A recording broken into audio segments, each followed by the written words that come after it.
to the republic for which it stands, one nation, under God, indivisible, with liberty and justice for all.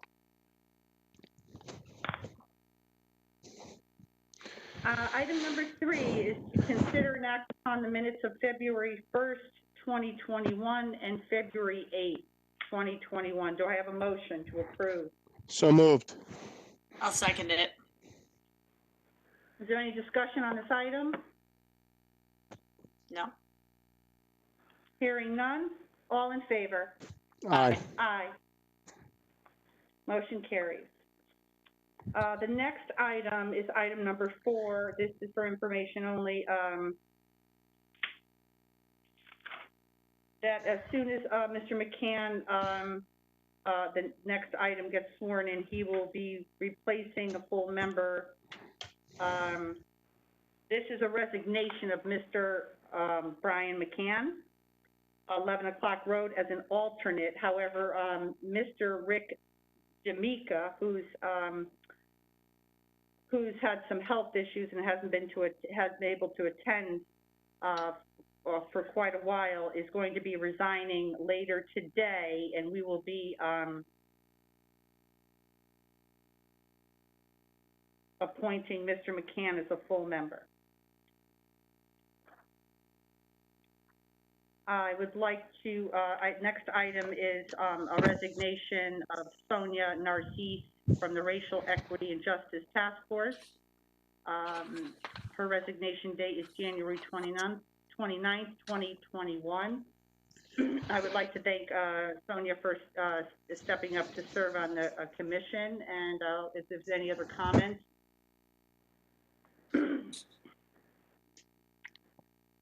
From the board. I'll just go ahead and, say thank you too. I hope that the gentleman who is serving on conservation has a speedy recovery, what's going on there, and, thank Brian for stepping into the full-time role. And also just to thank Sonia for joining us on the Racial Equity and Justice Task Force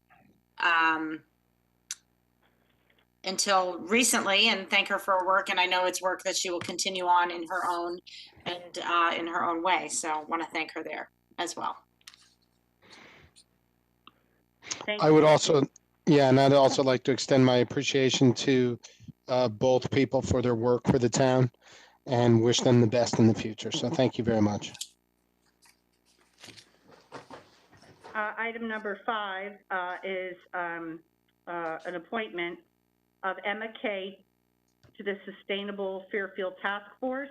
Emma lives on South Pine Creek Road, and I believe she's on the WebEx. There you are. I see you, Emma. Welcome. So do I have a motion to approve? So moved. I'll second it. Open it up to any questions or comments. I first would like to say, Emma, thank you for stepping up to serve on this task force. It's a very important and worthy task force in our community, and I appreciate your willingness to serve on it. So thank you very much. I'd also like to extend my appreciation to Emma for serving. So thank you and best of luck. Yeah, same. This is such a great committed group of activists and advocates and committed citizens to the town, and they do incredible work. And I know you've been part of that work. So thank you for that, and keep up and keep Fairfield looking good and clean and giving us clean air to breathe. We thank you. And thanks for throwing your hat in this official way.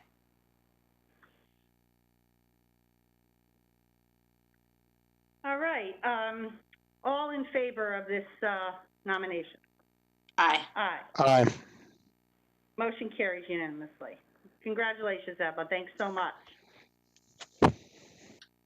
The next item is an appointment to the Water Pollution Control Authority, Ron Drew of Orchard Hill Lane, from 11/18 to 11/22 to fill the vacancy left by Jerry Alessi, who resigned to serve on the Conservation Commission. I want to say that we did have some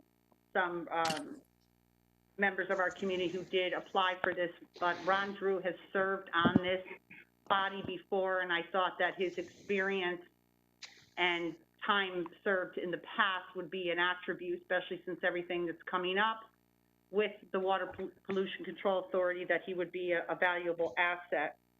Do I have a motion to approve? So moved. Seconded. Is there any discussion or comment?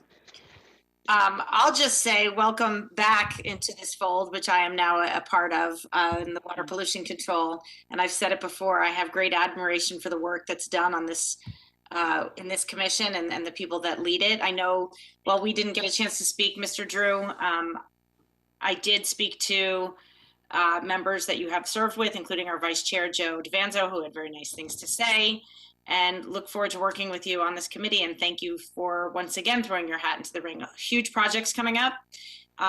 So it will be great to have your expertise in the mix. I would also like to thank you for agreeing to serve. I know, as Nancy said, there's a lot going on in this committee, a lot of big projects in the future. So it's going to require a lot of hard work and effort. And I appreciate you willing to serve on this. So thanks for coming back. Thanks to both of you. All right, if there's no further comments, all in favor? Aye. Aye. Tom? I said aye. Oh, I'm sorry. Nancy? Maybe. Yep, also aye. Okay, very good. The motion carries unanimously. Thank you, Ron, and congratulations. Thank you very much. The next item is item number 6, our planning director to hear a FEMA CRS progress report on action items outlined in the regional hazard mitigation plan. And we have the honor of having our director in the room with us today. So I'll hand it off to him. Thank you. Jim Went for the record. It's before you. This is year 5 of Fairfield's participation in FEMA's community rating system, or CRS. Because of that work that we and other groups in the town do, we're able to achieve a 10% premium discount for all Fairfield flood insurance policyholders, which is snapshot view presently a $362,000 annual savings for those folks. Over the 5 years we've been in, that's close to a $2 million savings for those people. One of the program requirements is to come before this board annually to review the action items contained in the regional hazard mitigation plan. There's no action required from you on this item. It's just our obligation to report to you progress that we've made to ensure that that regional hazard mitigation plan is not a plan just sitting there on the shelf, that we are moving forward with some of the action items. So there is a fairly lengthy report that was appended to the materials. There was a cover memo that was provided, which gives you some highlight bullet points of the major action items for this year, and that's what I'm going to go over quickly. Those include, number 1, the completion of downtown drainage infrastructure projects, including some pervious pavement in portions of the train station parking lot. Sherman Green detention system was completed, and some dry well installations on Sherman Street. Number 2, the second project to highlight is the South Benson Pump Station project is advancing through final design and moving forward grant applications for funding. Third highlight is construction has commenced on the berm and bulkhead project to protect our sewage treatment plant, and that is ongoing. And number 4, the Rooster River Corridor consultant team is working to develop sites in the watershed that for potential stormwater detention systems to help reduce peak flows. So there's some action on the Rooster River Corridor study, which I know was the focus of a lot of your comments when we did this review last year. Emmeline Harrigan, who did the heavy lifting for this report, is on the line, as well as Bill Hurley. So hopefully between the 3 of us, we might be able to address any questions that you might have.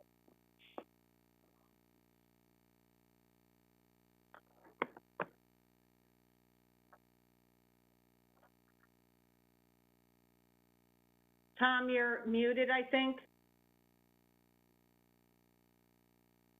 You guys keep muting me. What are the next steps with this? Where are we heading here? What's the goal? For which project in particular? Just overall, like what's the overall goal here? What kind of improvement are we going to see? And does this fund the whole thing, or are we going to get reports back about how much more we need to spend to fund other items? You talking about the Rooster River project in particular, or just the focus of this review is to identify some of the steps that have been taken in the last year in the overall regional hazard mitigation plan for our FEMA eligibility in their program. So Right. each individual project is going to have varying degrees of cost. Some of them are grant potential funded projects. Others, might be cost items for the town, but that's to be determined. But I don't know if you were referring to a specific... Okay, so you completed a couple of projects downtown, which is great progress. That should have the impact of better drainage, less flooding, more availability to take the water away, correct? Correct. And you're doing a study at Rooster River. Is that correct? Correct. When will that study be done, and what is the purpose of that study after it's done? To provide what data, and how does that work from there?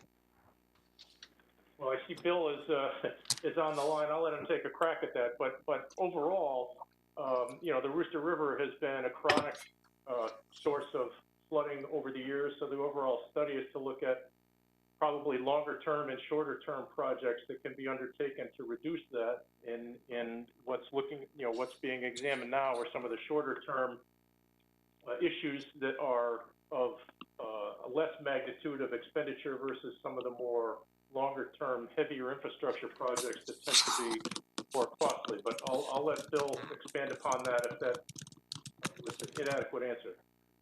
Yeah, no, I'd love to hear Bill go forward. Can you hear me? Just want to make sure. I can. Yep. The Rooster River, you might recall, the town allotted $304,000 to study up to 6 detention pond areas or detention areas to reduce flooding throughout the watershed. At this stage of the game, the consultant has done all the concepts and preliminary engineering. So now we have given them the go-ahead to do further design, develop permit applications. We will hold another public meeting probably halfway through this final design period, and then we'll move forward. We're estimating somewhere between $1.5 and $2.4 million for all the detention pond construction, and we're going to try to go for some grant money as well for that. We estimate that the design would probably take anywhere from 6 months to 18 months, depending on whatever permit applications are needed. So my guess is probably by the end of the year, we will have most of the designs done. So, And they would be also ready to go out to bid too. Their construction drawings and design specs as well.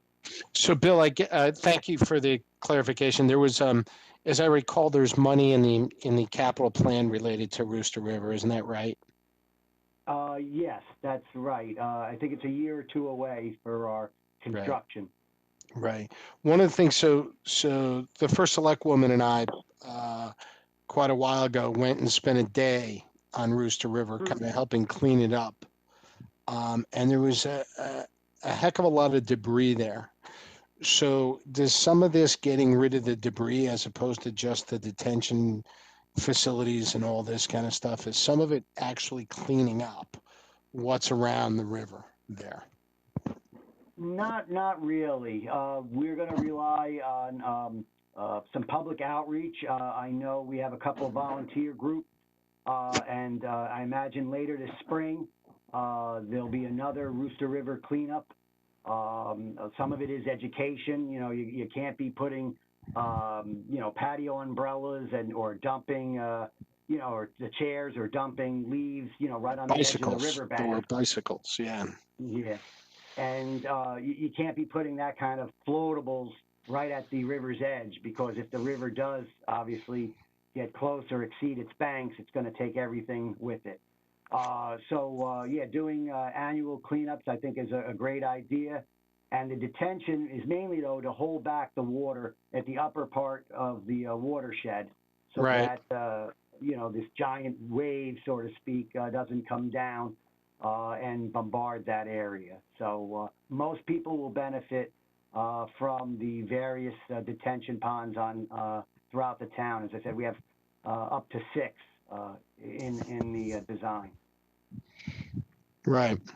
Well, I look forward to seeing those plans, and I hope we do something regarding just cleaning up the area as opposed to just the detention ponds, because it was an interesting sight to see when we went back there, and it seems as though there was just a lot of debris back there, and doing that along with the detention ponds might be a way to help mitigate some of the issues that the poor residents have had around there. That's a good point, and some of the detention ponds area, if they're big enough, they will trap some of that debris as well. They'll kind of act as little trash containers, and then, of course, we'd have to clean them up after Right. the So storm. one way or another, this stuff needs to be cleaned up. Correct. Mm-hmm. Thank you. I understand a bit better now. Thanks, Tom. And if we do have preliminary plans, if you ever want to see them, I could gladly show them to you. Yeah, I would I mean, we can do it offline. I don't need to take, valuable Right, of meeting course. time. Yeah, but definitely. So thank you. Okay. I don't have anything, but thank you, Bill. You're welcome. Thank you. Do you have anything else? Thank you, Bill. And thank you, Jim. Emmeline, for preparing this report. And thank you, Yeah, Emmeline. thank you.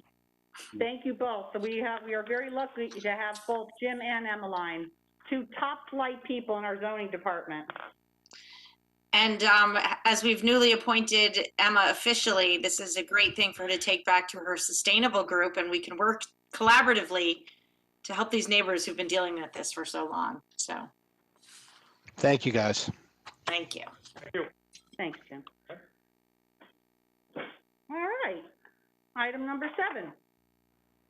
Tax assessor to hear and consider and act upon a tax abatement request from Operation Hope Properties for properties located at 21 and 63 Durrell Drive. And we have we have the tax assessor, Ross Murray. Mark Barnhart is also presenting, and I believe our town attorney is on the line, and Carla Miklos may also be on. So, Mark, are you going to kick it off? This is Ross. I can kick it off. Okay, sure. These are 2 properties that were previously abated to the prior owner. Operation Hope bought them. Let me get the exact date for you. I don't have that.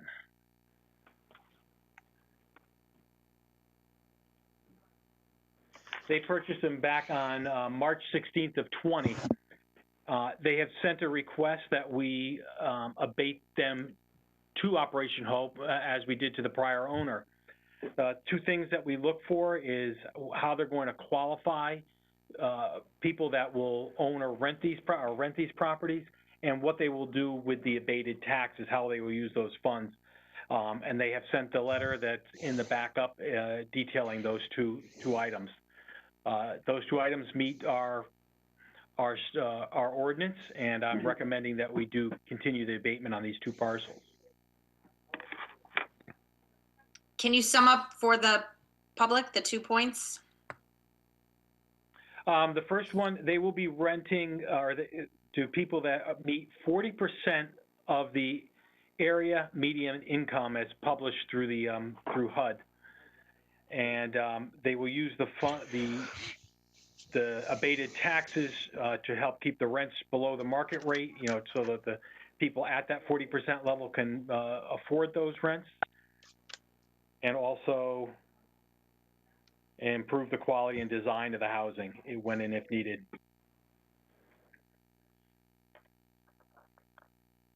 Thanks. Yeah, I'd like to thank you for bringing this to our attention. And certainly Operation Hope has done a lot of great work for a lot of people in the town and for other towns, particularly during the pandemic. So I understand the need here, and given their utilization of the funds, I support it.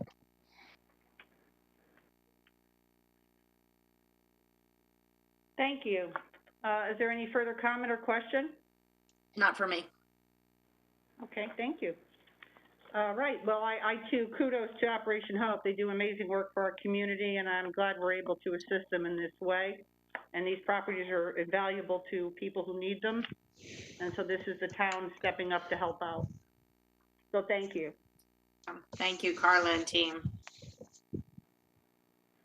So if we have no further comment, I think we just all in favor. Or do I have a motion to approve? I'm sorry. So moved. I'll second it. All in favor? Aye. Motion carries. The next item is item number 8. This requires Board of Finance and RTM approval. It's to hear, consider, and adopt a bond resolution entitled a resolution amending and restating the resolution entitled a resolution appropriating $2,897,276.45 for the costs associated with the establishment and operation of a Fairfield Westport multi-town emergency communication center with the town of Westport, and authorizing the issuance of bonds to finance such appropriation to increase the amount of the appropriation by $1,116,940 to $4,014,216. And first, do I have a motion to approve? So moved. Seconded. And so we have our CFO, Jared Smith, and Chief Calamaris, and Chief McCarthy, and Attorney Staffstrom, and Captains Buccarati and Tersey may also be on this line. Jared Smith is sharing a screen now, and I'm going to hand it over to him. Thank you. And let me just get this running. All right. So there are a number of spreadsheets that are in your packet. Rather than go through the gory details of each of those spreadsheets, I'm going to go through a PowerPoint presentation to hit some of the highlights and kind of let you know some of the things that are most important about what's happened over the last several months. So there have been some budget increases. And despite those increases, Fairfield's allocation of the net costs are still going to be less than what they were in FY20. So the last year and what the present operation of the current Fairfield ECC is, it would be less than that amount. The partnership with Westport remains strong. There was a meeting of the control board not too long ago, a few weeks ago, where there was a formal vote cast by the members of the control board, and there was unanimous approval for the center to continue going forward. There will be increased capital costs at this point in time, and that's the purpose of this item on the agenda, is to ask for your approval of the additional costs. And these capital costs are important to the stability and the security and reliability of the center going forward. So we had the general concerns and impact of coronavirus since this was first adopted. In addition to that, the center has gone through a location change. Still remains planned for Sacred Heart University on the campus, but the building in which it was initially approved has been changed. Because of that, the new location and what the new location consisted of as far as the infrastructure and and the building itself, there are going to be additional investments required. To date, there have been no changes to the interlocal agreement with Westport. And just to kind of recap some of the key points of that interlocal agreement, the governing body of the board of the center is a control board, which is the police and fire chiefs of both towns, as well as the chief elected officials from each of the towns. The capital expenditures for this are split evenly, 50-50 between Fairfield and Westport. The net operating expenditures are split between Fairfield and Westport. Fairfield picks up 2/3 and Westport picks up 1/3 of the remaining, the net operating expenditures, and I'll get into more detail on that in a minute. The agreement still allows, which is the key piece of this, which is to bring in more towns, allows additional towns to become part of the center. They're referred to as ratifying towns within the agreement. And the state grants that come as a result of the new center will go into the center itself. All of that revenue goes into the center. So we tried to break down and to do a comparison of the capital budget costs, what was in the approved plan versus what's in the revised plan. And you can, by looking at this table in front of you, get a sense of where what's really driving the increased costs. It's information technology costs, and even more so, getting back to the point about the relocation of the center on the Sacred Heart University campus, that's also driving the cost because there will need to be additional investment in the infrastructure in the building itself, which is those two together account for about $1 million in additional costs. So what the request is going to be is for $1,116,940 in additional capital expenditure.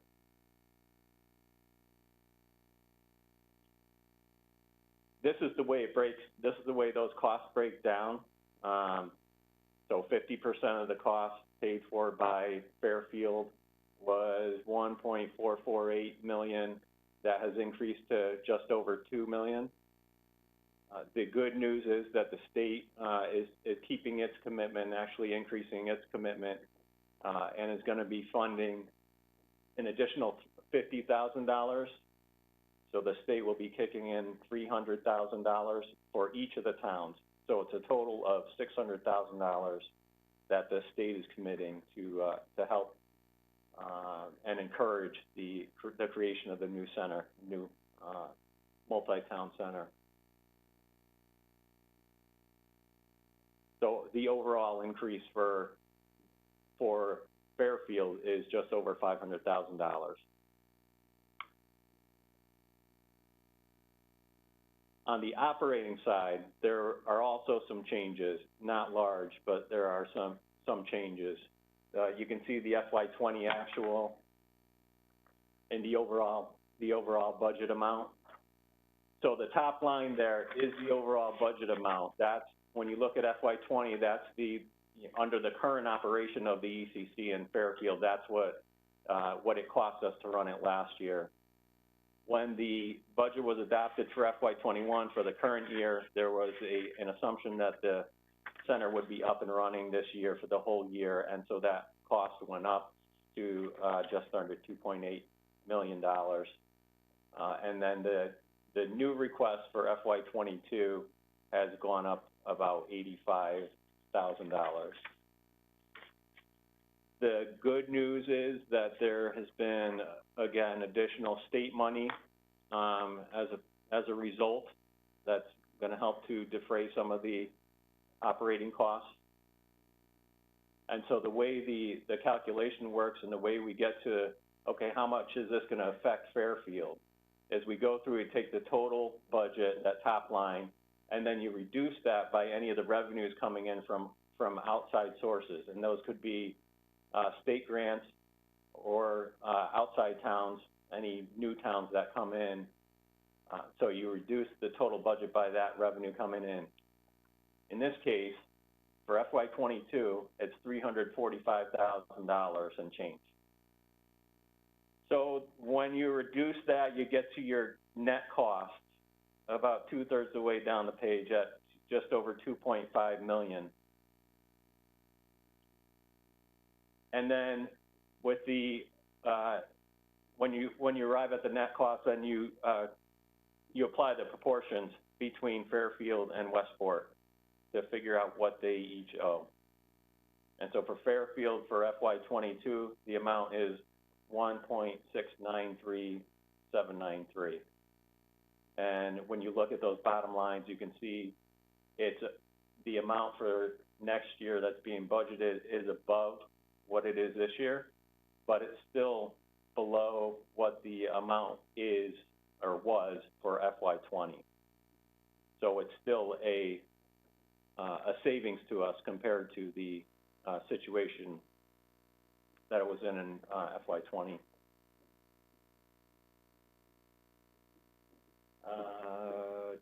A couple of caveats just to point out. So in future years, there's going to be increases in salary. This contract for the ECC employees expired in June, at the end of June 2019. So there will be increased salaries, which would have happened or will happen regardless of whether there's a multi-town agreement or not.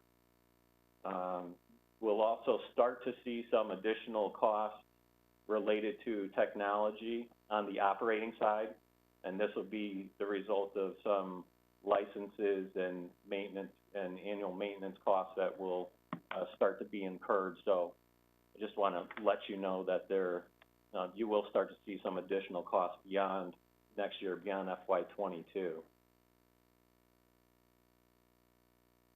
So the next steps, obviously we're here today to try to get approval from you guys to authorize the additional appropriation for the capital expenditures, and then to start construction as soon as possible. We are currently in the process of developing what the fee structure is going to look like for any of the ratifying towns that come in, trying to balance what we need to make this a cost-saving venture for us, for Fairfield, but also taking into account what the towns coming in, what they're able to afford. So trying to balance those two things.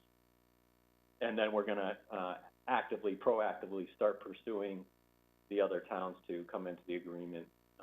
And as they come in, they will help out our financial situation overall. So that's just an overview.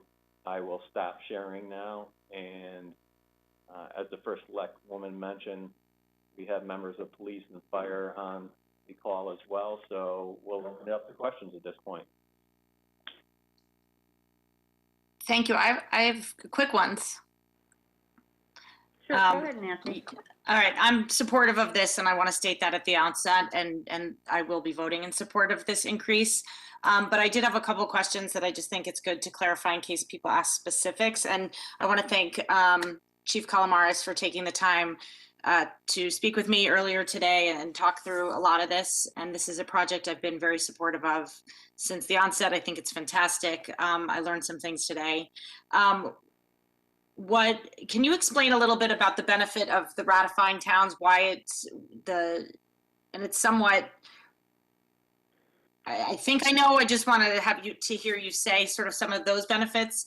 And then the increase in the IT, is that, will that allow us to have more robust technology and will be things that we can plug into over the years as things develop? And I was interested to hear about that a little bit. And then finally, just some of the renovations, which I understand are necessary. Is it, what kinds of structural things need to happen? Because I am eager to also get this started. So just those three questions. Okay, hi, this is Captain Buccarati. I could answer those for you. And thank you for your time too earlier. You're welcome. So as far as the structural changes, the original center was on the GE campus. It was originally a dispatch center there. A lot of the infrastructure was already in place, and when they decided to put the hockey rink there, that location became off the table. So some of those things like HVAC system, that was already in place, a lot of conduit for wiring, things of that nature. So in moving to this new spot underneath the library, we kind of had to start from scratch and build the whole thing. So that accounts for that increase there. The second part for your IT, yes, it is going to be a much more, it's going to be a robust structure there that will allow for future expansion.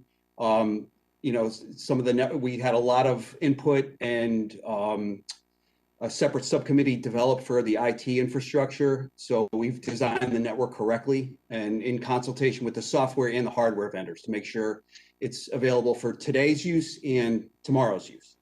And as far as any other ratifying towns, the more towns we can get to come in, obviously, you know, we are limited by some space. We can't take everybody, but as the towns grow, the state will allocate more grant money for each town that comes in, which lowers the operating costs. That's what I was leading the witness here. Because I know some of this we talked about this morning, but I just think those 3 points were important to have you say and for people to hear, because I think it's actually a great thing that we're updating and having to renovate the space so you'll get exactly what you need. Yes. Thank you. Thank- That's it for me. Tom? You're on mute, Tom. Yeah, I'm technologically challenged here. My apologies. You keep unmuting me. Probably for good reason. So let me ask you a question. This, I understand why the budget went up, but it did go up a substantial amount. Is everybody comfortable now with this revised budget estimate? I want to make sure we're not going to get this nasty surprise again. I'm comfortable with it. The construction costs are based on a request for proposal from the construction companies. This is the price they gave. They've given a commitment to hold their pricing through April. As far as the information technology, Dave Kelly has worked with us extensively. And like I said, we've been in consultation with our computer-aided dispatch and records management vendors, hardware vendors. I don't see any other surprise costs. Are we going to get better service because of this? Yes, we will. In what ways? Just remind me. I remember this conversation previously, but please. Well, we're hoping that the actual time to process calls goes down, the actual time to answer calls goes down. In working in collaboration with Westport, the benefits will be there that if there's a car located in a certain area, if there's a call in Westport that a Fairfield car can get closer to or vice versa, and same on the fire side, those things could be addressed. Basically, it's call handling and better service to the public also. Does this put, I'm assuming, I'm just going to ask the question, you've got all the appropriate emergency backup here in case we have power issues, whatever issues that could impact the operations. Have we designed this obviously with all that in mind? Yes, we work in consultation with the state. The state actually, for 911 purposes, designs the 911 backup. So if no phones are answered at this particular PSAP or public safety answering point, they'll automatically roll over to another one. And we have to develop plans also to carry out an evacuation, but we are doing that. Okay, that's in process now. Yes. What about the, my understanding was there was, in the presentation, it said that we're going to be actively soliciting other towns. Look, the better service here, the partnering with Westport, there's a lot of really good things. In the near term, the numbers are not exciting, quite frankly. It doesn't save a lot of money and all that. So the way that gets exciting is economies of scale with these other towns. So my question in the presentation, it said, hey, we're going to be building this out. Now we're going to actively pursue other towns. My question is, are there other towns that are actively interested in pursuing us? Yes, there are. Okay, so you're getting, how many numbers of towns are calling you right now? Can you just give me a ballpark? Right now, we have one that is definitely interested. We have talk in one other town.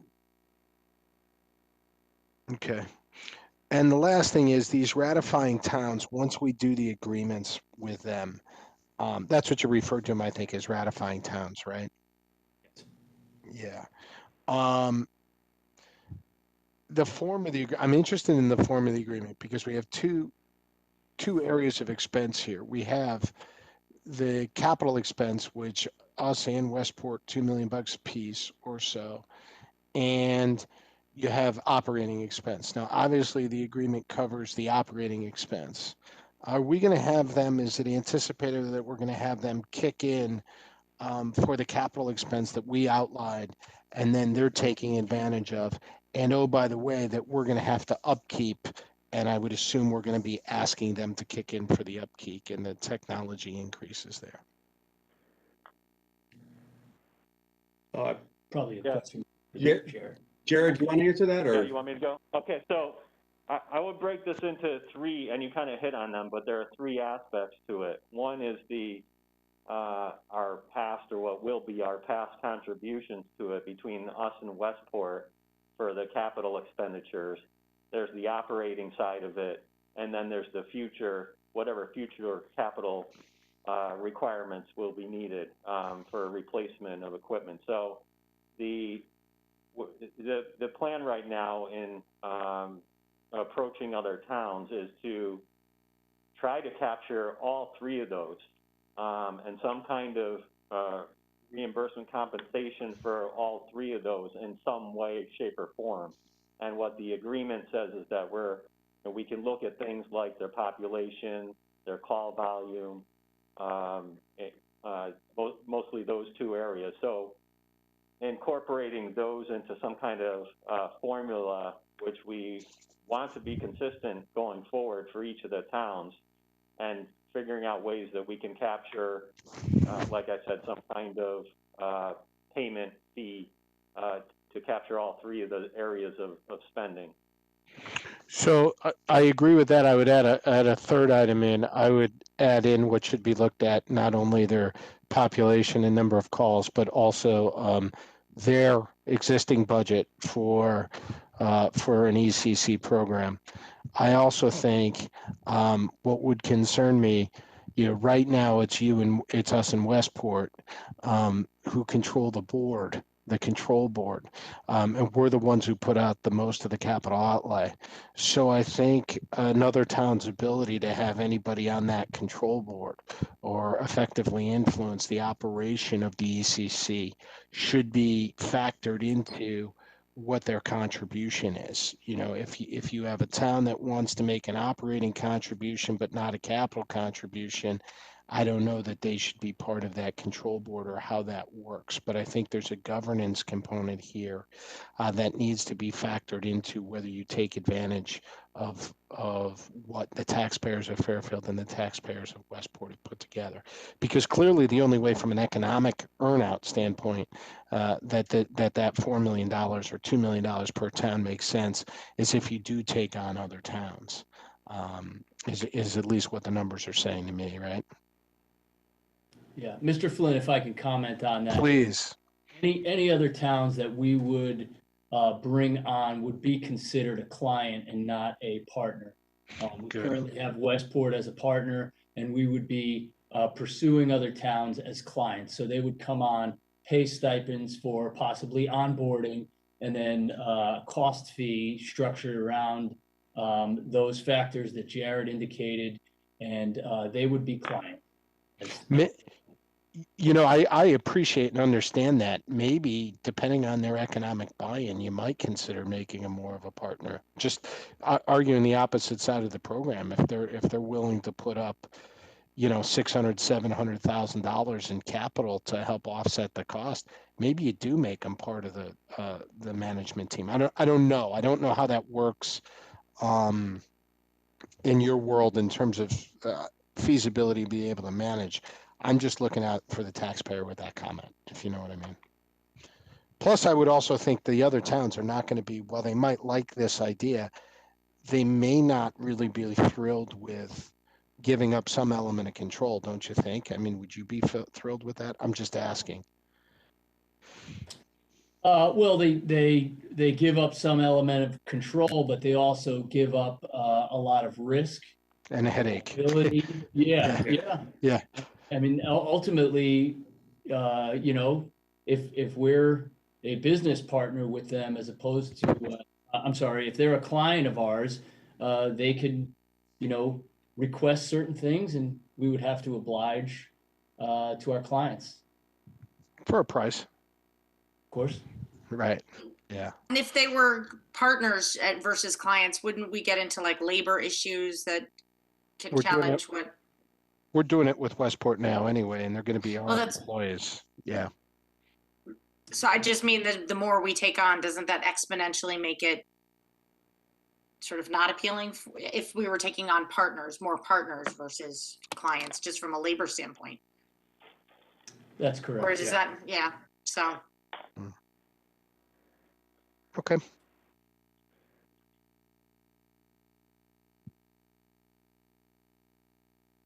I don't have any further Additional questions. question? Yeah, no, No, none for good. me. By the way, everybody, thank you for answering my questions. Thank you for the hard work on this. And I wish you best of luck with the project. You're welcome. Thank you. Thank you. Thank you.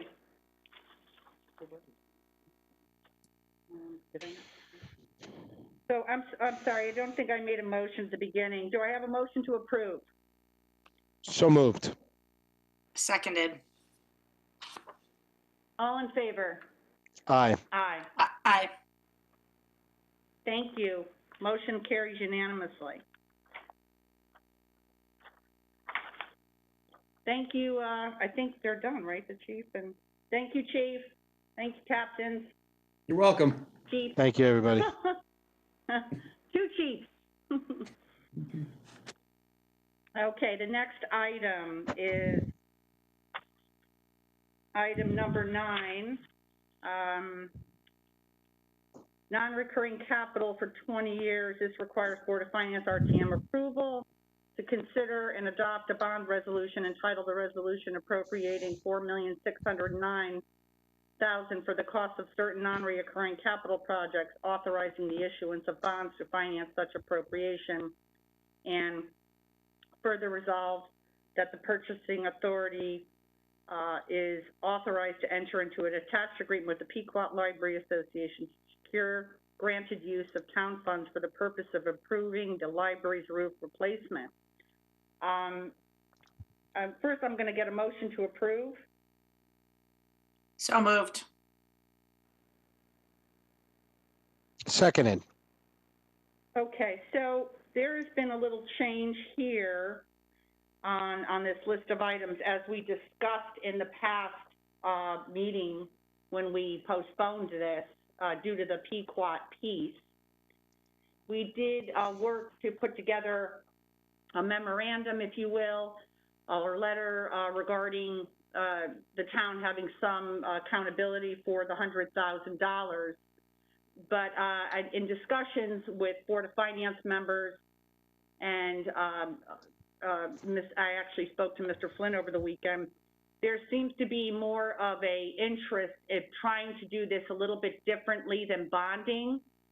The concern is paying interest on it. So I listened to some of the ideas, and one of the ideas is to incorporate half of the amount of this funding request into the operating budget, which would be $50,000, and then asking for the Board of Finance to transfer from surplus funds at the end of the fiscal year an additional $50,000 to the Pequot Library to cover the $100,000. So I have gotten interest in that from members that I spoke to. And so I think we will need an amendment to remove this from the non-reoccurring list to be able then to discuss this if the members would like to, but also to be able to move forward on the non-recurring list that we didn't act on last meeting. So sorry, to review, I understand what you said, but in terms of what amendment we need to make, it's to remove $50,000 and would we make the amendment to put it in the operating budget, or that's something that would just presumably happen? No, this would to be, just to remove the item from the non-reoccurring list. Oh, which okay. are discussing now. Okay, I'll make that motion to remove the item from the non-recurring list. Seconded. Okay. And I don't have any questions. Do you want to discuss it? No, Discuss it at all? it makes sense. So Okay, I would, I'll make a commitment to put this in the budget, and to work with the Board of Finance to secure the additional $50,000 from the surplus at the end of the fiscal year. And I'm making that commitment now publicly. yeah, so I want to, first of all, I want to thank the members of the Board of Finance for working on an agreement, which I hope helps everybody get through this. Secondly, I want to thank the management and the leadership and the board of Pequot for the additional work relative to the agreement that was put together, which does provide me some comfort. And third, I'd like to say, there is misgivings on some of this, only from the standpoint of there's so many not-for-profits that we do business with, and getting into contributing to the capital campaign of a building that we don't own can get a little bit, from a precedent standpoint, sticky. But you look at it from an economic standpoint, there's a couple things. Number one, this is our largest not-for-profit partner that we do business with.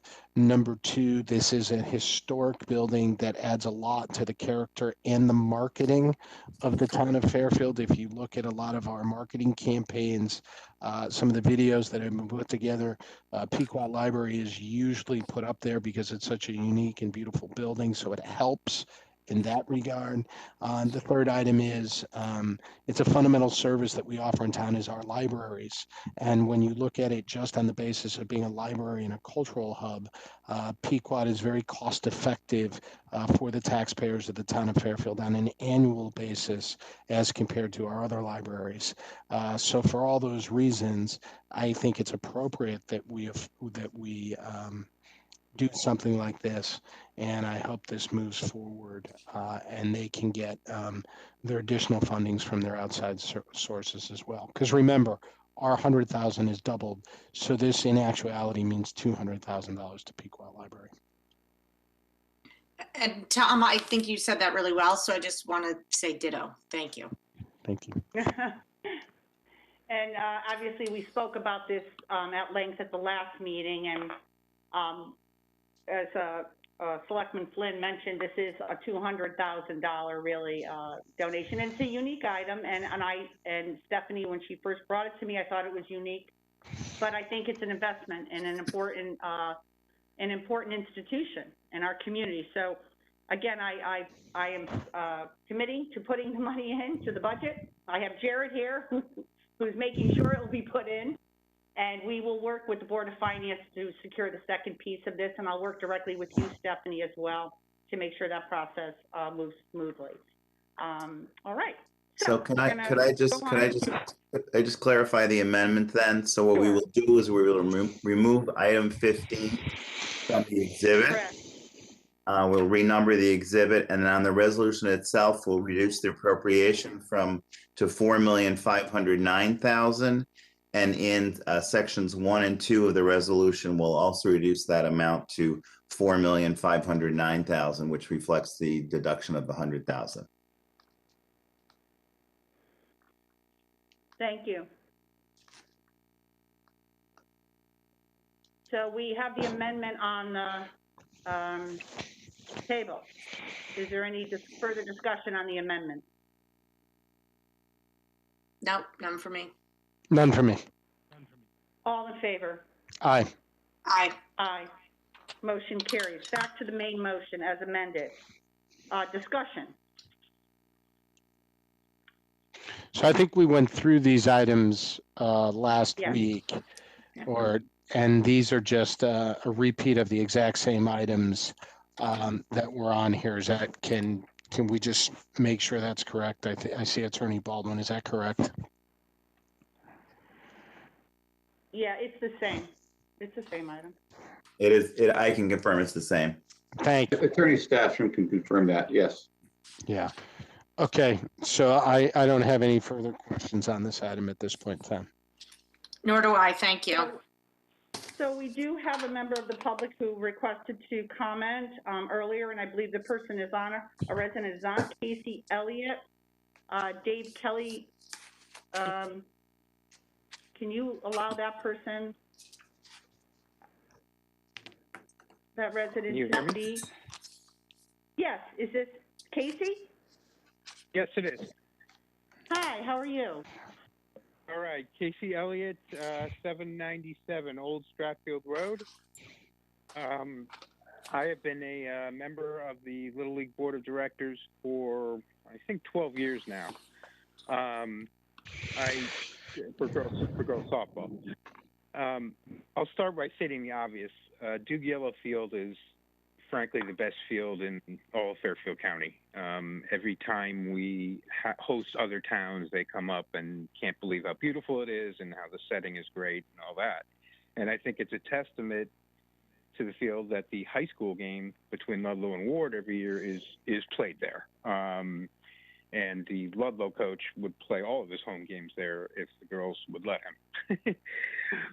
We want it to be the best field in the state, and that's by adding lights, we would be able to host all-star tournaments at the state level, and really it would be the premier field in the state of Connecticut. I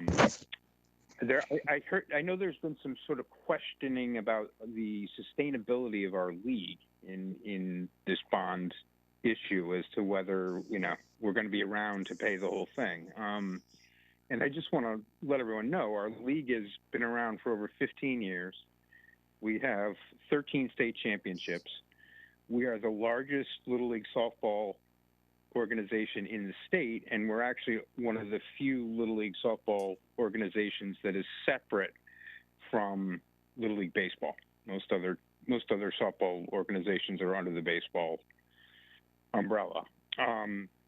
Since the field's opened, we have made over $100,000 in what I would call capital expenses. It's outfitting the kitchen, adding a bullpen, adding a batting cage, adding a press box. And all of these items become town property. So in essence, it's donations to the town. And what we're asking here with the light situation is to give the town a $200,000 item. We just need help in spreading out the financing. It's about, if my math is correct, $14,000 a year.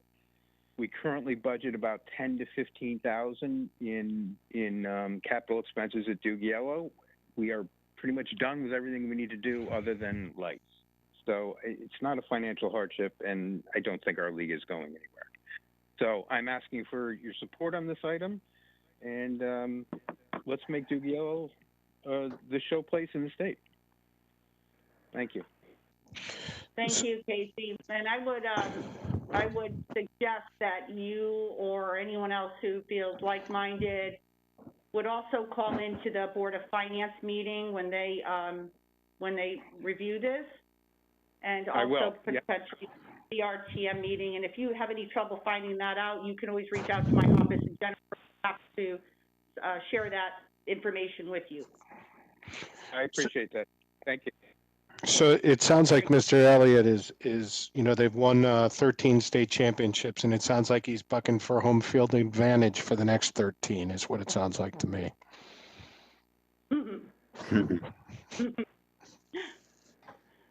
So congratulations on that.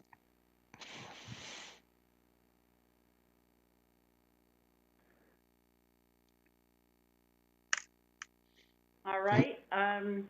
So are there any, I know we did discuss the items on this agenda last meeting. Is there anything at all that anybody wants to bring up, or anything on there that? No. Questions about? No, thanks. All right, very good. All right. Then I will ask for a vote. All in favor? Aye. Aye. Aye. Madam First Selectwoman, Yes. can I ask that, just so that the public understands exactly what we agreed to with Pequot, that we do a sense of the body motion on the other half of your commentary, which is that we don't just let it sit that we took it out of the bonding, but that we let it be known that our desire is for $50,000 to be in the operating budget and for $50,000 to be appropriated from any surplus. I just think that would strengthen the case for the Board of Finance and let it be known what our intentions are. Absolutely. If you'd like to make that motion. Great.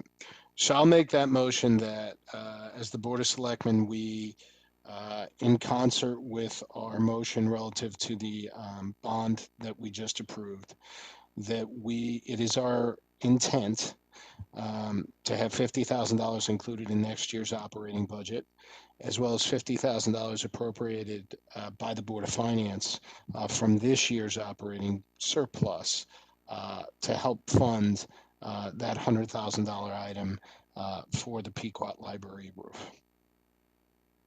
And that is my motion. Second. Yeah, sounds. Great. All right. I'm in favor. That's, I think, good idea, and I think you're right. It sends a message, and if there's no further comment, all in favor? Aye. Aye. Aye. The sense of the body passes. Thank you, Mr. Flynn. Thank you. And our next item is item number 10, Board of Education, which requires Board of Finance and RTM approval to hear and consider and adopt a bond resolution entitled a resolution appropriating $1,750,000 for the cost of building an automated system upgrade at Fairfield Ludlow High School and authorizing the issuance of bonds to finance such appropriation. Do I have a motion to approve? So moved. Second. And we have Director of Operations Angela Papageorge and Mike Cummings and Board of Ed Chairwoman Christine Vitale on the item. And I'll let whoever wants to present jump in. I don't know if anyone else wants to jump in, so I don't mind jumping in first. Okay.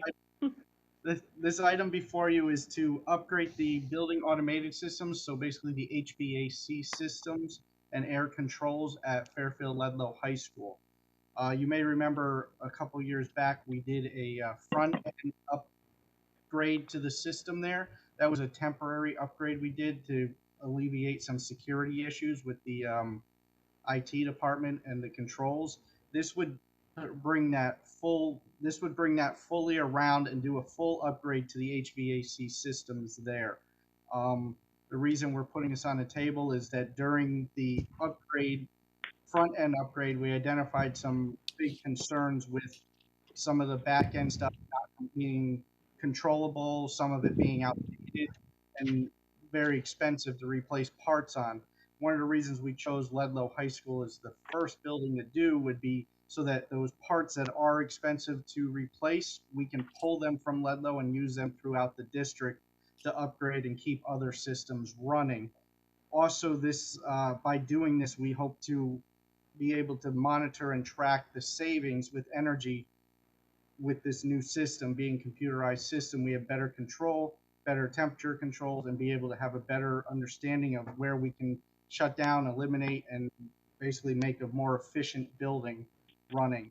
It also helps us with some talks that are out right now with some legislation that might be coming down the pike, which would require us to be able to monitor better the indoor air movement within the buildings. And currently with some of our systems, we have no way to measure that without going out and physically bringing hand meters and measuring that type of air movement within buildings. So this was a first of a few schools we would like to get done, but we chose this one again because it gives us the ability to take some of the outdated equipment that's still working and being used in that building and have it as a surplus to replace as parts fail in other buildings. If you have any questions or concerns, I'd be happy to answer questions. So maybe I'm asking the obvious, but the parts that you could use, that you could take from Ludlow, they are obviously compatible with all the other schools. So is this, it's all in one? Okay. Yes, so not all of our schools are on the same systems, but a few Yeah. of them are. And the JCI, which is the Ludlow system, is also Yeah. at Ward, a couple other buildings. Yeah. And those are the older systems that are having the trouble and the expensive parts at this point. Boards we have to get replaced. We can't get new anymore. So that's reason for doing that. Sounds like it's been well thought through though on that end. So thank you for all that you do, not just this.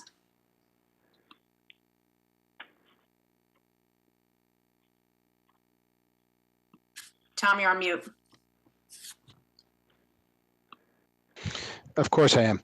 Talk to me about the cost savings associated with this. You keep on saying that it's going to be more efficient in that. Give me a little bit more color on that. What are we talking about here? And so cost savings wise, we would look at the system as a computerized system, so it gives us better control, first of all. So if we have, for instance, in the middle of December, we have a nice warm day out. The system we would be able to have control over and be able to open up fresh air dampers more, reducing the less need for heat. So it kind of lets us balance out indoor and outdoor air and gives us a more efficient running building. We don't need to constantly keep cold air coming in when it's cold out and heating it all the time. We can make those adjustments within the computer system, and we can set parameters so that they automatically adjust. So if we have a specific below a certain degree outside, fresh air systems tend to move to a slower system so that we're recirculating more of the warmer air within the building. So that's the type of savings we're looking at. We currently have a company called Energy Watch, which we've just taken on board to look at our utilities and to help us identify where we can have savings. And we hope by working with them, we can get this system under control and see and actually identify those savings coming in. so is the goal here to not do this system until you get their report and then I'm on board and have them help you design it and evaluate it? So they wouldn't design and evaluate. They would help with the monitoring and of the utilities and the use of gas and electric within the buildings, which we have them on board for. The engineering part of this would be done through an engineering company that we would hope to bring on board. They would be the ones that would do the measuring, the design, the retro commissioning, the as-built after project is complete, and they would also be able to work with our Energy Watch company to show and to identify where the savings should be coming in, and then Energy Watch should be able to identify the savings. So is Energy Watch taking over some of what Johnson Controls used to do? Or is it complementary to Johnson Controls? No, Energy Watch is kind of separate. They're the utility watch company. They're watching our water, gas, electric. Yep. To assist with that. This system would be replacing our Johnson Control system. That's what I was wondering. Yeah. So the engineer company we would hope to work with would be the ones that would design this system. We've identified two systems within the district at this point that we're comfortable working with, which is the ABS system, which is the automated building systems, which some of our schools have, and the ALC, which is automated logic, which are both addressable board control systems, and both have outstanding service in this area. They also both offer training to the point where we could, even if someday wanted, we could have our technicians trained to the point where we could replace our own boards and perform our own PM. They're willing and able to do that. So it sounds like you've identified some vendors and some options here. My question would be, I remember, I've been around long enough to remember Johnson Controls at a couple of our new buildings, and people were very excited about that.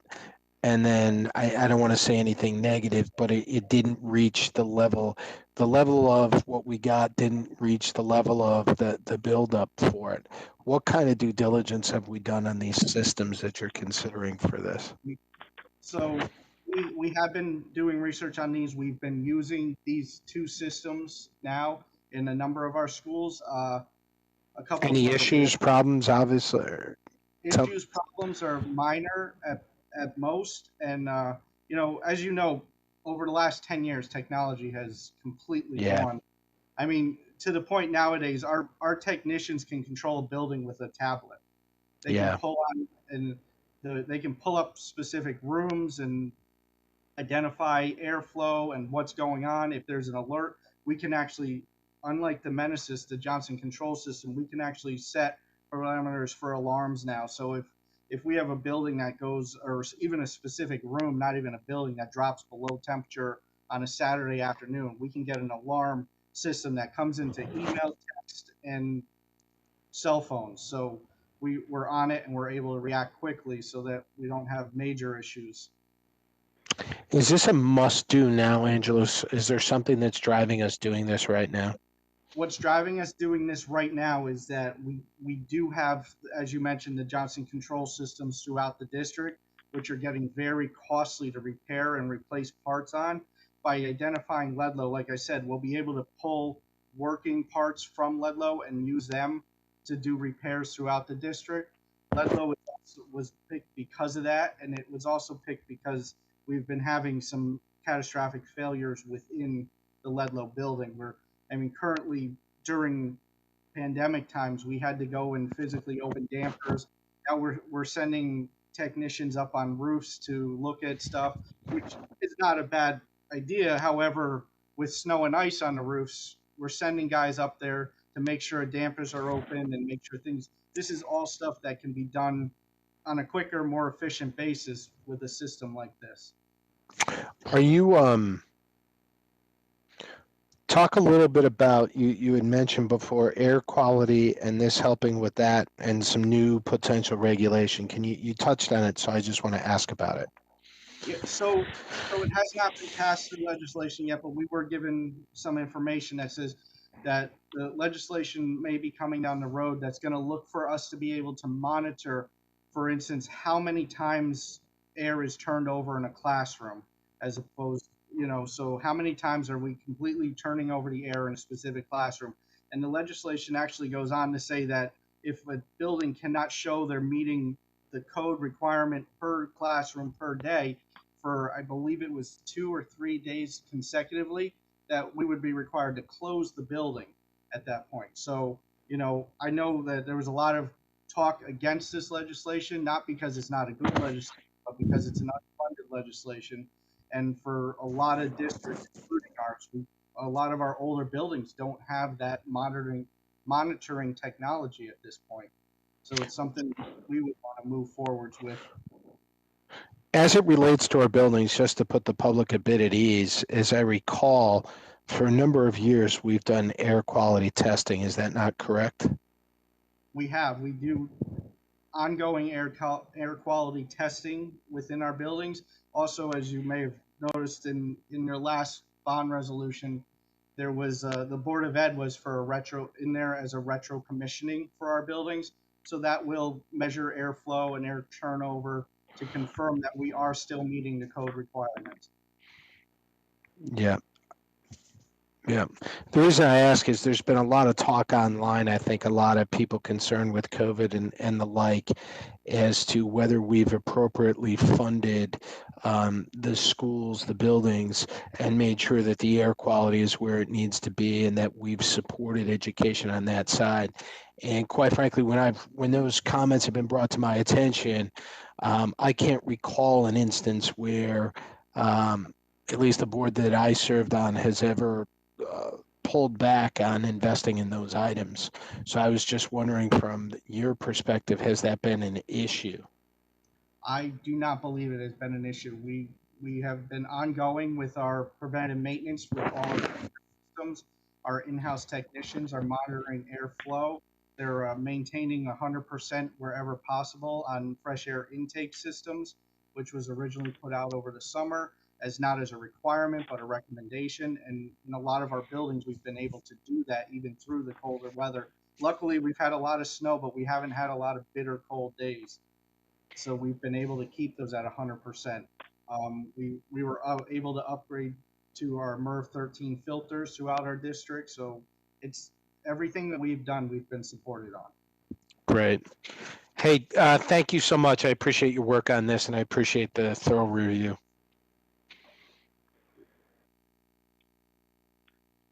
Nancy, do you have anything? Nothing additional, thank you. All right, seeing no further comment. All in favor? Aye. Aye. Motion carries unanimously. The next item is item number 10. This is Board of Education requires Board of Finance and RTM approval to hear and consider and adopt a bond resolution entitled a resolution appropriating $1 million. No, I did that already. Excuse me. Item number 11, to hear and consider and adopt a bond resolution for $3,653,150 for the cost of various Board of Education capital projects and authorizing the issuance of bonds to finance such appropriation. Do I have a motion to approve? So moved. I'll second it. Okay. Angeles, you're up. I will jump right in again. So this $3,653,150 covers two of our projects that would be considered capital projects. The first one being the Burr Elementary School roof replacement. This is I'm on the wrong page. I'm sorry. So as you all know, the building was built in 2004. It had the roof was installed obviously and built. The roof warranty expired in year 2019, and we've been having some issues with leaking, and we've identified this roof as on our schedule as the next to be replaced. So we've put it on our request for this year. It was already on our waterfall, so it should not have been a surprise, but it is there now. We have had some issues with that roof with failing and water infiltration in the last year. So it's becoming more and more progressive with problems. Some of the issues you might notice in the book that we distributed, there's some of the seams are showing. We had to do that. If you look at the picture in the book, the full white seam that runs the length of the roof was patched over last summer to make it last through the school year. And that's why that is on there at this point for a replacement project. The second one is the Fairfield Ludlow High School bathrooms. So this is a infrastructure and code upgrade request. So the bathrooms at the Ludlow High School have become problematic over the years and have been becoming worse and worse, mainly as an infrastructure. As I mentioned, this is not, I mean, at the end of the day, it will be a cosmetic upgrade to the bathrooms, but the majority of this work will be done behind walls for copper and drainage and vent line systems. So this is something that we feel should be done to keep the building operable and usable. This is also part of this would be to bring it up to ADA compliance. With a lot of, I don't, if you're familiar with Ludlow High School, a lot of the doors into the student bathrooms are inset from the hallway, and they're very narrow, only as wide as the door, and they don't meet ADA compliance at this point. So those are the two projects that make up that $3,653,150. I'd be happy to answer any questions on them. Yeah, I've got a few questions if I might. Burr Elementary School, if I did the math right, those roofs lasted about 15 years. Is that right? 2004 to 14. 17 yes. years? Sorry. Is that normal? I honestly cannot say if that's a normal wear for that roof. I did ask that question. I was not given an answer for it. I will be happy to look at that further and let you get back to you on that. It seemed surprising to me at first too, but then when we looked at it, we realized that it is a flat roof. It's a membrane roof, so there could be reason for it to be failing sooner. But it is definitely in failing condition and it does need to be replaced. I just don't want to make the same mistake again. Like if we know there was something wrong there that caused it to fail, I thought this was supposed to be over 20 years. I didn't think would have a catastrophic failure, as you've pointed out, or a full roof replacement at this point in time. I thought would be looking at patches.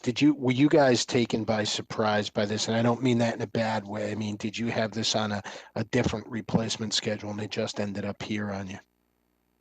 When I came into this position, this was actually on the waterfall and the schedule replacement for this year.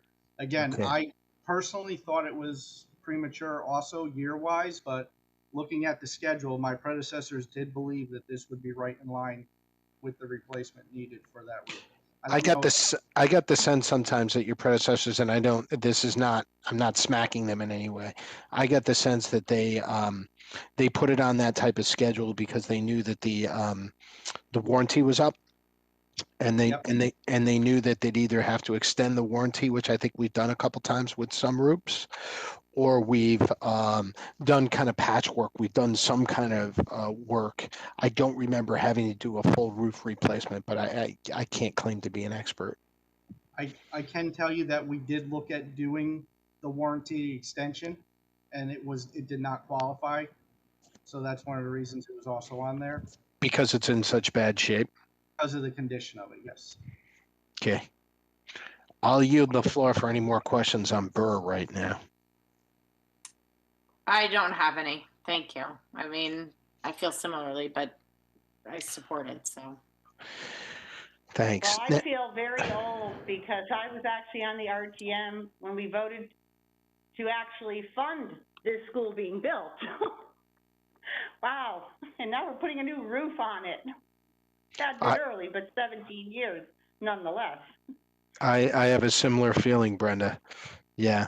Another question. So the Fairfield Ludlow High School, it's almost, I want to hesitate the way I say this, but it seems to me that every year that I've been here, we get some $2 million, $3 million, $1 million project related to Fairfield Ludlow. I mean, we just reopened it a number of years ago now. Again, I'll date myself. I know it's been a number of years now, but where are we with that building? Is there just a lot of old stuff in there? I mean, just give me a sense, because yet another bathroom, we've done windows, we've done roofs, we've done cafeterias, we've done high-end cafeterias. I mean, there's been all sorts of stuff that's going on in that school, and I'm just wondering where the end is, or is it a lemon in certain respects? And I hesitate the way I say that. I cannot call it a lemon because my father Yeah. did attend there, and I would never hear the end of that. However, I meant from a structural standpoint. so Ludlow High School, as you know, is an older building, and it did need a lot of update and improvements. And I think the bathrooms are kind of at the end of that tunnel. The bathrooms and the infrastructure for the bathrooms are what I think are what we're asking for at this point. Once this is completed, there's no real Fairfield Ludlow High School projects on our waterfall chart for years out. You'll see, I think, I don't have it in front of me, unfortunately, I think 9 or 10 years out, we look at air conditioning the building. But other than that, we're not looking at other than routine maintenance, some rooftop units, but again, newer equipment, but older equipment at the same time. But nothing structurally within the building. We have the windows done. We've been able to do the cafeteria. We did the extended cafeteria. The kitchen work was done. So I think the bathrooms are what really kind of put that icing on that cake that you're looking at. And tell me, why does it cost $2 million? That seems like a heck of a bathroom. It is, but it's based on the number of bathrooms in the building, not just not a single bathroom. It's based on the number of student bathrooms within the building. So it's 9 sets. So that's 18 bathrooms we're looking at doing. And again, it's a lot of behind the wall accessing it. And, we're going to be looking at moving, widening doorways. So that's concrete wall. office, hallway material. It's also possibly entering bathrooms from behind in classrooms, making holes for entrance points for piping. Again, this is a infrastructure project, so at the end of the day, it will have a nice looking new bathroom in the front, but majority of this work is behind the walls. So are we doing stuff like copper piping and stuff like that back there? How does that all play into it? Uh, some copper piping, nowadays it's a little easier to pull piping through existing walls because we have PEX piping now, which is a flexible pipe that can pull through. It's PVC with drain lines. It's also PVC with vent lines going up to rooftops to exhaust out bathrooms. A lot of that has some old seams in them that are the old lead pipe seams that are failing over time, so you get some odors within the bathrooms. Mm-hmm. Mm-hmm. Can I just jump in, just in terms of, to answer your question about Ludlow, it's Christine Vitale, Chair of the Board of Education, just for the Hey, record. Christine. How are Hi. you? I'm all right, how are you? Good, thank you. I think that definitely for the bathrooms, and in some instances, some of the HVAC systems at Ludlow, the bathrooms, I think, should have been in the last renovation. And wasn't included just to keep the cost of that project down at the time. And since that renovation was done, there have been issues with the pipes leaking, drains clogging up, water infiltration into the building. And it's just now is the time. We kind of kicked the can during the last renovation. I would really urge you not to kick the can again, even if it's for a year or two, just because there have been just maintenance issues over the years. And I think that if we put it off, we might be looking at a bigger problem down the road. Well, and I appreciate the perspective, and I agree with you about kicking the can. I was just wondering, like I said, you get one of those gut reactions where it's like, oh my God, another year, another $1 million at Ludlow. Oh my God, I had a car once that was $700 a year like clockwork, and I just sit there and I go, what are we missing here? That's really where my comment came from too, right? It seems like a constant drip, drip, drip with that building. So I didn't know whether there was something with the building. I think it's just that we didn't do the renovation with the last time around. We didn't do these bathrooms then. And I say that as just someone who at the time was advocating for them to be done at that time. So I'm going to advocate again for them to be done now. And So we should always listen to you, is what you're saying. well, I'm not saying that, but this is not a new problem that's being identified. This is something that we've been living with for years. Just trying to put some perspective there. No, I appreciate that. Thanks for comments. Sure. Thanks, Tom. I don't have any more questions. Thank you. I'm good. All right. Hearing no questions, I'm going to call for a vote. All in favor? Aye. Aye. Motion carries unanimously. Thank you. The next Thank you. item, items 12 through 14. I am going to ask one of the select people to make a motion to postpone items 12 through 14 to a date certain of the Board of Selectmen meeting on Tuesday, March 2nd. I will make that motion. I'll second it. Any discussion?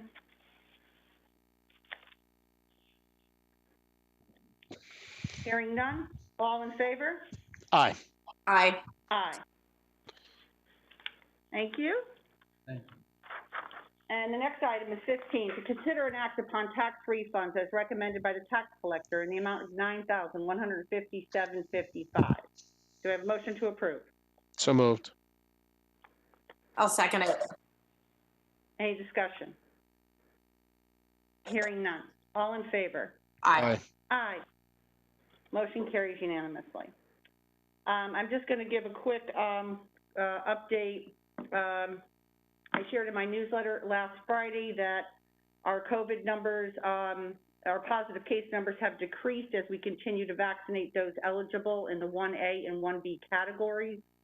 Connecticut currently ranks 3rd in the nation for vaccine distribution, with Fairfield being one of the leaders. I did get some late breaking news from the governor's office right before we came in here, that the governor posted today, announced that the state will continue with age-based approach to expanding eligibility for the vaccine, but that educators and staff of pre-K and grade 12 are going to be eligible as of March 1st, as well as the Fairfield Health Department, to work to accommodate this by hosting an additional clinic as well. They are going to allow people to sign up on March 1st, the age groups from 55 to 64. On March 22nd, expands the age group from 45 to 54. April 12th expands the age group from 35 to 44. And May 3rd expands the age group from 16 to 34, which is very welcome news, obviously. And hopefully our vaccines will continue, will increase the amount we're getting, because obviously the more vaccines all of our health departments and our CVS's and Walgreens get, the more we can vaccinate, put more shots in arms, which is really good news. So I just wanted to also reiterate that our Fairfield's COVID-19 call center, if you're a resident of the town and you are eligible, but you don't have the ability to schedule an appointment via computer, and I put this in my newsletter, but I just want to make sure people know that they can call the COVID-19 call center, where a volunteer will assist residents with appointments. And the call center's number is 203-256-3082 and has been set up to provide support and guidance to eligible vaccine recipients. It's open Monday through Fridays from 10 a.m. to 1 p.m. and voicemails can be left on the machine outside of the regular operating hours and will be returned the next business day.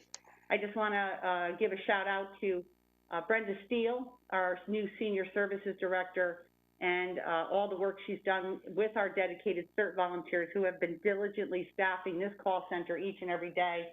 It's such an amazing, dedicated group that they are. They have stepped up during this whole entire pandemic, selflessly volunteering their time, delivering meals, handing out food, and now manning this call center, which I went to visit, and it's very active, and it's really a welcome assistance for our community. So if you ever have a chance, you want to stop down there and thank them. They're doing an amazing job. Just also, I want to add that I will be presenting my proposed budget on Monday, March 1st at 10 a.m. With the Board of Selectmen for the first budget hearing. And there will be another budget hearing on Tuesday, March 2nd at 10 a.m. And Wednesday, March 3rd has been set aside in case there's any follow-up.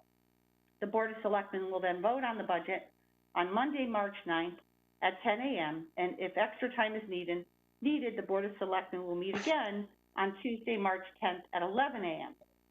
And that's all I have for my update. Does anyone have any questions or anything on the things I just mentioned, or anything at all for that matter? I just wanted to echo how welcome the news is for the state in terms of opening the eligibility for vaccines for teachers.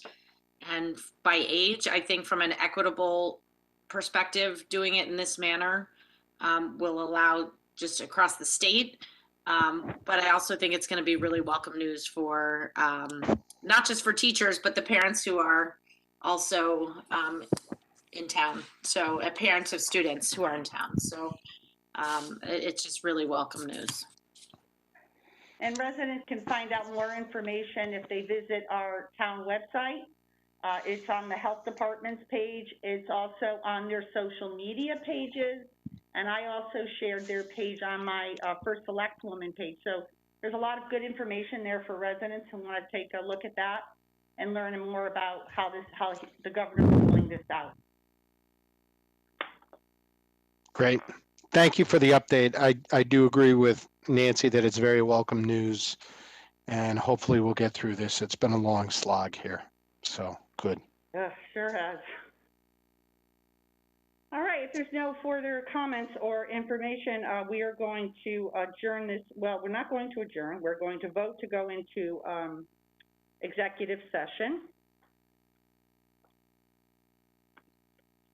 I can, Attorney Rick Eakin is presenting an item, and Attorney Melinda Powell is presenting an item. Attorney Baldwin will also be available for both items. So we're going to, can I get a motion to go into executive session? so moved. Seconded. All in favor? Aye. Aye. Aye.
All in favor?